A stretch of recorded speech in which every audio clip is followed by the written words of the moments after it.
Good morning all students. आज के class में हम लोग बीएड फर्स्ट ईयर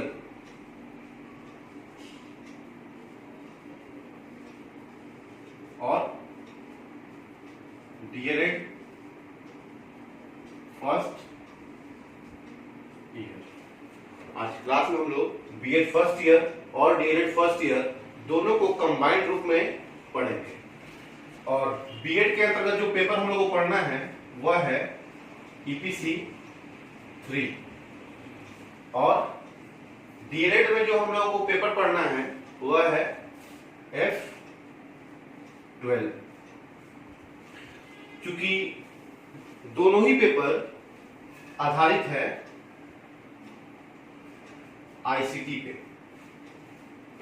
दोनों ही पेपर आधारित है किस पे? आईसीटी पे। बीएड फर्स्ट ईयर में ईपीसी 3 का और डीएलएड फर्स्ट ईयर में F12 का।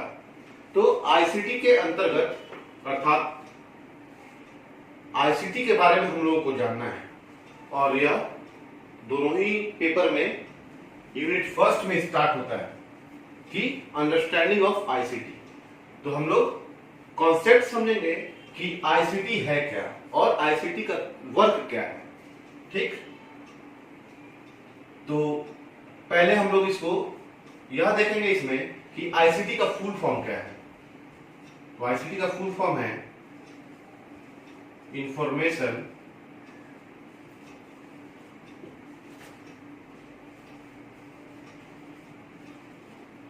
कम्युनिकेशन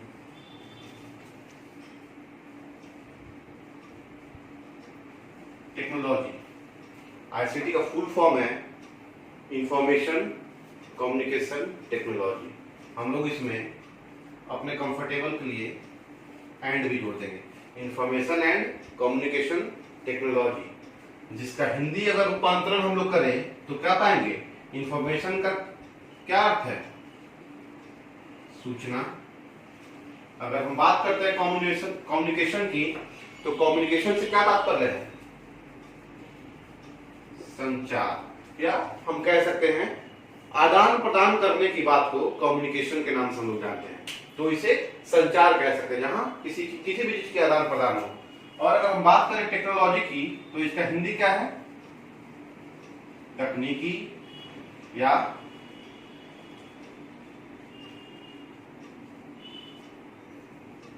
प्रौद्योगिकी। तकनीकी या प्रौद्योगिकी। तो अगर हम आईसीटी की बात कर रहे हैं तो आईसीटी का फुल फॉर्म क्या है? इंफॉर्मेशन एंड कम्युनिकेशन टेक्नोलॉजी, जिसका अगर हिंदी मीनिंग हम लोग देखेंगे तो क्या पाएंगे कि सूचना संचार तकनीकी। ठीक, अब इसको समझने के पहले, इस पूरे प्रकरण को समझने के पहले एक इंपॉर्टेंट चीज है, वह है कि ईपीसी का फुल फॉर्म क्या है। क्योंकि बीएड फर्स्ट ईयर के लिए यह जानना जरूरी है कि ईपीसी जो पेपर है उसका फुल फॉर्म क्या है। क्योंकि फुल फॉर्म इसलिए, जो भी एक्सटर्नल एग्जामिनेशन में आते हैं, इंटरव्यू लेने आते हैं, उनका सबसे हिट क्वेश्चन यही होता है कि अगर आप बीएड फर्स्ट ईयर से पढ़ रहे हैं, बीएड फर्स्ट ईयर में पढ़ रहे हैं और ईपीसी का एग्जाम देने के लिए आप सामने बैठे हुए हैं इंटरव्यूअर के, तो सबसे पहले आप ये बताइए कि ईपीसी का फुल फॉर्म क्या है। सबसे हिट क्वेश्चन यही है कि ईपीसी का फुल फॉर्म क्या है। तो ईपीसी का फुल फॉर्म है enhancing professional capacities. Enhancing professional capacities. अगर हम इसको हिंदी में डिलीवर करेंगे तो क्या पाएंगे? प्रोफेशनल का व्यावसायिक, कैपेसिटी का मतलब क्षमता, और इनहैंस का मतलब बढ़ाना। तो हम कह सकते हैं कि ईपीसी के अंतर्गत व्यावसायिक क्षमता को बढ़ाने का कार्य किया जाता है। जो भी हमारे अंदर प्रोफेशनल स्किल है, जो भी प्रोफेशनल कौशल है, उसके क्षमता को, प्रोफेशनल स्किल के क्षमता को, कैपेसिटी को क्या करने का काम किया जाता है? बढ़ाने का, उसको इनहैंस करने का काम किया जाता है, उसको आगे बढ़ाने का काम किया जाता है। तो हम लोग देख लिए कि ईपीसी का फुल फॉर्म क्या है। अब हम फिर से आते हैं अपने टॉपिक की तरफ और देखेंगे कि इंफॉर्मेशन एंड कम्युनिकेशन टेक्नोलॉजी का तात्पर्य क्या है। तो इंफॉर्मेशन एंड कम्युनिकेशन टेक्नोलॉजी का हम लोग हिंदी देख चुके हैं, और हिंदी है इसका इंफॉर्मेशन का सूचना, कम्युनिकेशन का संचार और तकनीकी का टेक्नोलॉजी। अब यहाँ आप सब लोग बहुत ही ध्यान से और बहुत ही गौर से मेरी बातों को समझिएगा, क्योंकि पूरे का पूरा जो भी आईसीटी का कॉन्सेप्ट है, कॉन्सेप्ट ऑफ आईसीटी, यह तुरंत अभी 2 मिनट में क्लियर हो जाएगा। आईसीटी है क्या, ठीक। तो आईसीटी में सबसे पहला बात आता है इंफॉर्मेशन का, सूचना का, अर्थात सूचना को हम और क्या बोल सकते हैं, किसी भी प्रकार का जानकारी, वह या तो ऑडियो हो या वीडियो हो, या ऑडियो वीडियो हो, या एनी टाइप ऑफ इंफॉर्मेशन, किसी भी प्रकार का जानकारी हो, किसी भी प्रकार का इंफॉर्मेशन हो, ऑडियो हो, वीडियो हो, ऑडियो वीडियो हो, किसी भी प्रकार का पर्सनल इंफॉर्मेशन हो, या किसी भी प्रकार का बाहरी इंफॉर्मेशन हो, इंटरनेशनल इंफॉर्मेशन हो, नेशनल इंफॉर्मेशन हो, किसी भी प्रकार का जानकारी, ऐसा जानकारी जो पूरे दुनिया में किसी भी प्रकार का है, तो वैसा जानकारी, वैसा सूचना हम लोग क्या करेंगे, आदान प्रदान। संचार का क्या मतलब है, कम्युनिकेशन का आदान प्रदान। अगर सिर्फ हम कम्युनिकेशन की बात करें तो हम क्या पाएंगे कि आदान प्रदान उसका मतलब है। तो ऐसा कोई भी जानकारी, ऐसा कोई भी सूचना, वो इंटरनेशनल लेवल का सूचना हो, नेशनल लेवल का सूचना हो, या किसी भी प्रकार का सूचना हो, उसको जो भी संचार का माध्यम है, किसी भी जानकारी का जो हम किसी माध्यम से, यहाँ पे मीडिया का तात्पर्य है माध्यम, मीडिया का तात्पर्य हम लोग माध्यम में लेते हैं, मतलब कि मीडिएट करना। हम लोग कहते हैं ना कि राम ने श्याम और महेश के बीच जो झगड़ा हुआ है उसको श्याम ने मीडिएट करके ठीक कर दिया है। तो यहाँ पे जो मीडिएटर का काम होता है, तो यहाँ पे ये कम्युनिकेशन जो है इंफॉर्मेशन और टेक्नोलॉजी का मीडिएटर है। जो जानकारी हम लोग प्राप्त कर रहे हैं उसका मीडिएटर कौन है, कम्युनिकेशन है। तो जो भी जानकारी है वह चाहे किसी भी लेवल का है, किसी भी प्रकार का है, उसका आदान प्रदान जब हम लोग किसके माध्यम से करते हैं, टेक्नोलॉजी के माध्यम से, तकनीकी के माध्यम से जब हम लोग करते हैं, अर्थात इसमें जो आईटी सेक्टर होते हैं, अर्थात कंप्यूटर और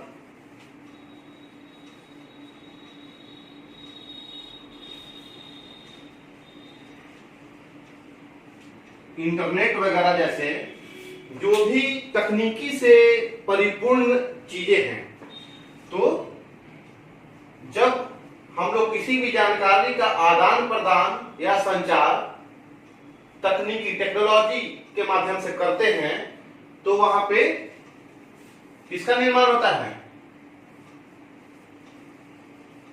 फॉर्मेशन, किसका, आईसीटी का, इंफॉर्मेशन एंड कम्युनिकेशन टेक्नोलॉजी का तात्पर्य है कि कोई भी ऐसा सूचना, कोई भी ऐसा जानकारी जो किसी भी प्रकार का हो, कहीं का भी हो, जब उसे हम लोग एक व्यक्ति से दूसरे व्यक्ति तक डिलीवर करेंगे, और किसके माध्यम से, टेक्नोलॉजी के माध्यम से, तो वह आईसीटी के अंतर्गत आएगा। और यही कॉन्सेप्ट है आईसीटी का, जिसमें किसी भी प्रकार के सूचना को आदान प्रदान किया जाता है एक दूसरे से, इसके माध्यम से, टेक्नोलॉजी के माध्यम से। तो इस प्रकार हम लोग देखें कि आईसीटी का बेसिक कॉन्सेप्ट क्या है। और मैं आशा करता हूं कि सारे लोग भी समझ चुके होंगे कि जो बेसिक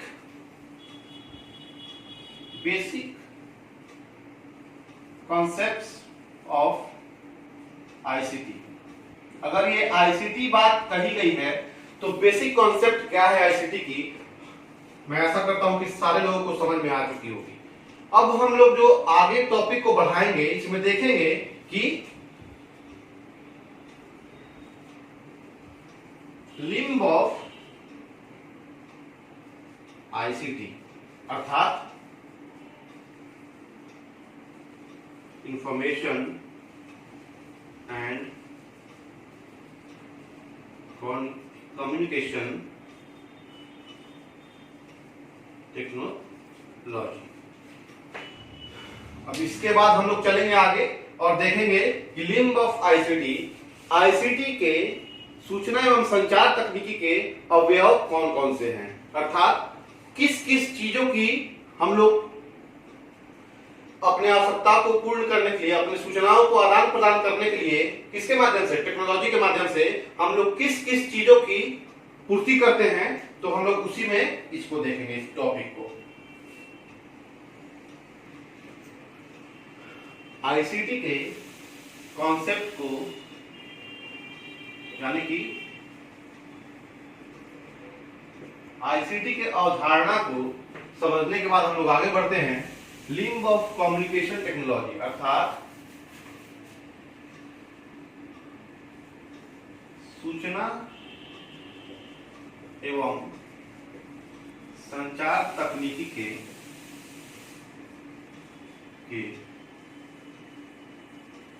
अवयव कौन कौन से हैं, अर्थात ऐसे कौन कौन से कंपोनेंट हैं जिनका यूज करके हम लोग किसी भी जानकारी को टेक्नोलॉजी के माध्यम से आदान प्रदान कर सकते हैं। तो हम लोग देखेंगे limb of communication technology, limb of communication technology. तो इसमें बहुत सारे साधन आते हैं जो हमारे जानकारी को, हमारे सूचना को, जो किसी भी प्रकार का किसी भी मोड के सूचना हो, उनको आदान प्रदान किस माध्यम में करते हैं, टेक्नोलॉजी के माध्यम में, तकनीकी के माध्यम में, प्रौद्योगिकी के माध्यम में। जिसमें पहला आता है डिजिटल कंप्यूटर, जो नॉर्मल हम लोग कंप्यूटर देखते हैं और यूज करते हैं, इसमें पहला वही आता है कि हम लोग कंप्यूटर के माध्यम से अपनी सूचनाओं को आदान प्रदान कर सकते हैं।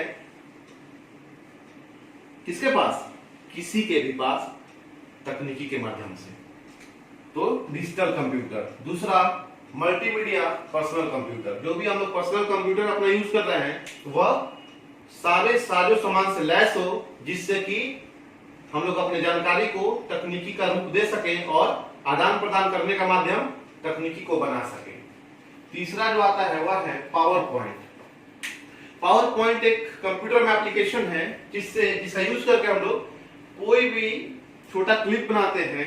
जैसे हम लोग कहते हैं ना कि पावर पॉइंट प्रेजेंटेशन देना है, अर्थात एक ऐसा प्रेजेंटेशन जो पावर पॉइंट सॉफ्टवेयर में हम लोग अपलोड पहले करते हैं और उसी सॉफ्टवेयर को कंप्यूटर के माध्यम से प्रोजेक्टर के द्वारा चलाते हैं पर्दे पे या दीवार पे या बोर्ड पे कहीं भी, और अपने लेक्चर्स को हम लोग आगे बढ़ाते हैं। तो ऐसा जानकारी जो पावर पॉइंट के माध्यम से दिया जा सके। फिर है वर्ड प्रोसेसर या स्प्रेडशीट, यह भी एक सॉफ्टवेयर है जिसमें गणनाओं का काम किया जाता है, जिनमें गणनाओं का काम किया जाता है, न्यूमेरिक काम भी कर सकते हैं इसमें हम। तो वर्ड प्रोसेसर और स्प्रेडशीट, स्प्रेडशीट में हम न्यूमेरिक काम कर सकते हैं और वर्ड प्रोसेसर में हम लोग कुछ भी टाइप करके रिटन उसको कहीं भी मेल या ईमेल किसके माध्यम से, इंटरनेट के माध्यम से कहीं भी अपने सूचनाओं को आदान प्रदान कर सकते हैं तकनीकी के माध्यम से।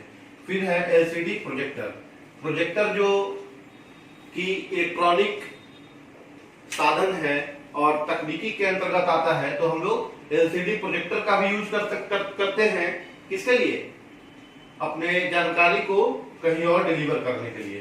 फिर है डिजिटल लाइब्रेरी, डिजिटल लाइब्रेरी से तात्पर्य है कि अपने कंप्यूटर में, अपने लैपटॉप में, अपने मोबाइल पे बैठे बैठे हम लोग किसी भी सब्जेक्ट का किसी भी सब्जेक्ट का, किसी भी राइटर का बुक हम लोग डिजिटल लाइब्रेरी में एक जगह एक सिस्टम पे बैठ के देख सकते हैं, पढ़ सकते हैं। फिर है email, internet, www. Email, internet को तो हम लोग जानते हैं कि इंटरनेट के माध्यम से ही हम लोग तकनीकी से जुड़ पाते हैं और उसी के अंतर्गत ईमेल एक सॉफ्टवेयर कहेंगे उसे, ईमेल और www. जिससे हम लोग अपना जानकारी प्राप्त करते हैं और अपने जानकारी को दे भी पाते हैं। उसके बाद है कंप्यूटर डाटाबेस। कंप्यूटर डाटाबेस से तात्पर्य है कि डाटाबेस का मतलब है कि एक डाटा जो कंप्यूटर के अंतर्गत समाहित है। तो ऐसा कोई भी डाटा हो जो हम एक दूसरे को आदान प्रदान करना चाहते हैं, कंप्यूटर के माध्यम से कर सकते हैं।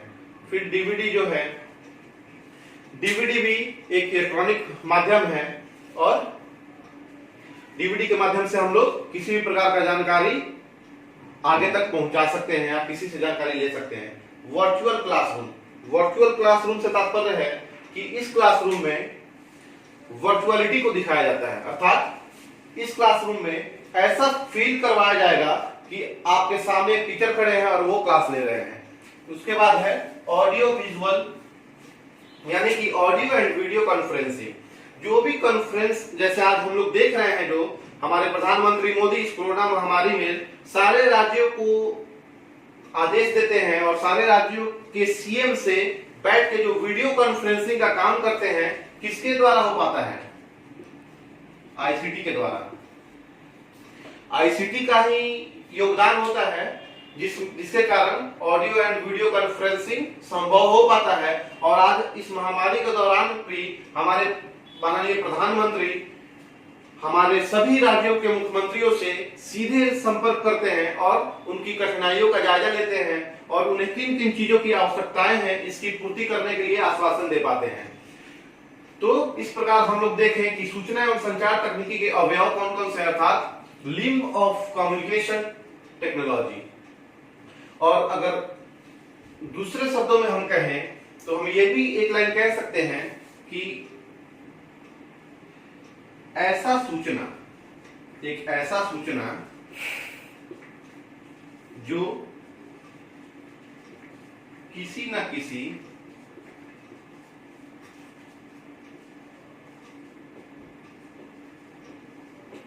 इलेक्ट्रॉनिक माध्यम के द्वारा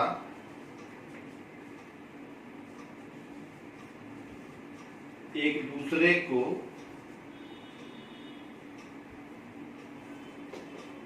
देना और प्राप्त करना ही आईसीटी का मुख्य कार्य है। ऐसा सूचना जो किसी न किसी इलेक्ट्रॉनिक माध्यम, इलेक्ट्रॉनिक डिवाइस के माध्यम से एक दूसरे को देना और एक दूसरे से प्राप्त करना ही आईसीटी का मुख्य कार्य है। क्योंकि अगर इस पूरे वाक्य को हम लोग देखेंगे तो हम लोग पाएंगे कि इस वाक्य से सारे के सारे जुड़े हुए हैं।